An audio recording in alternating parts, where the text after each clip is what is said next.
തെന്നിന്ത്യയിൽ അറിയപ്പെടുന്ന നടനും സംവിധായകനുമാണ് എസ്.ജെ. സൂര്യ.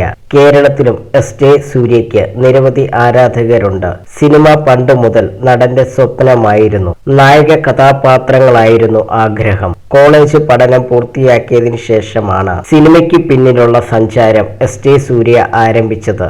നായക നടനാകാനുള്ള ആഗ്രഹത്തിന് പിന്നാലെ അലഞ്ഞു നടന്നാൽ സിനിമ എന്നേക്കുമായി കയ്യിൽ നിന്നും നഷ്ടമാകുമെന്ന് മനസ്സിലായ സാഹചര്യത്തിലാണ് അസിസ്റ്റന്റ് ഡയറക്ടറുടെ കുപ്പായമിടാൻ എസ്.ജെ. സൂര്യ തീരുമാനിക്കുന്നത്. അങ്ങനെ തമിഴിൽ എണ്ണം പറഞ്ഞ സംവിധായകരായ ഭാഗ്യരാജ്, ഭരതരാജ, വസന്ത് തുടങ്ങിയവരുടെ കൂടെ എസ്.ജെ. സൂര്യ സഹായിയായി ചേർന്ന് അസിസ്റ്റന്റ് ഡയറക്ടറായി.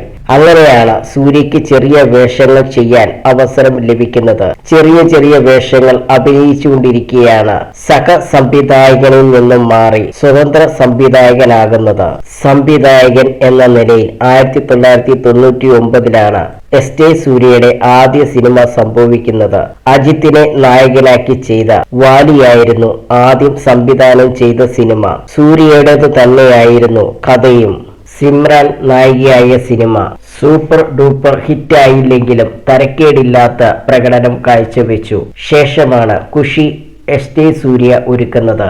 വിജയും ജ്യോതികയും നായകന്മാരായ സിനിമ അന്നും ഇന്നും യൂത്തിനിടയിൽ ഹിറ്റാണ്. 25 വർഷങ്ങൾക്കപ്പുറം സംവിധായകൻ റോളിൽ നിന്നും മാറി നടൻ എന്ന രീതിയിൽ അറിയപ്പെടാൻ തുടങ്ങിയെങ്കിലും എസ്.ജെ. സൂര്യ എന്ന പേര് കേൾക്കുമ്പോൾ സിനിമയെ സ്നേഹിക്കുന്നവരുടെ മനസ്സിലേക്ക് ആദ്യം ഓടി എത്തുന്നത് ഖുഷി എന്ന സിനിമ തന്നെയാണ്. അസിസ്റ്റന്റായി പ്രവർത്തിച്ചിരിക്കുന്ന കാലത്തും ചെറിയ വേഷങ്ങൾ ചെയ്തിരുന്ന സമയത്തും തുച്ഛമായ പ്രതിഫലം മാത്രമായിരുന്നു സൂര്യയ്ക്ക് ലഭിച്ചിരുന്നത്. ഖുഷിയുടെ വിജയത്തോടെ അതിൽ മാറ്റം വന്നു. ലക്ഷങ്ങൾ പ്രതിഫലം വാങ്ങുന്ന സംവിധായകനായി. എന്നാൽ വില്ലൻ റോളുകൾ ചെയ്തു തുടങ്ങിയതിനു ശേഷം കോടികളാണ് നടന്റെ പ്രതിഫലം. എസ്.ജെ. സൂര്യ ഭാഗമല്ലാത്ത തമിഴ് സിനിമകൾ കുറവാണ്. ഒരു സിനിമയ്ക്ക് 5 മുതൽ 6 കോടി വരെയാണ് നടൻ കൈപ്പറ്റുന്നത്.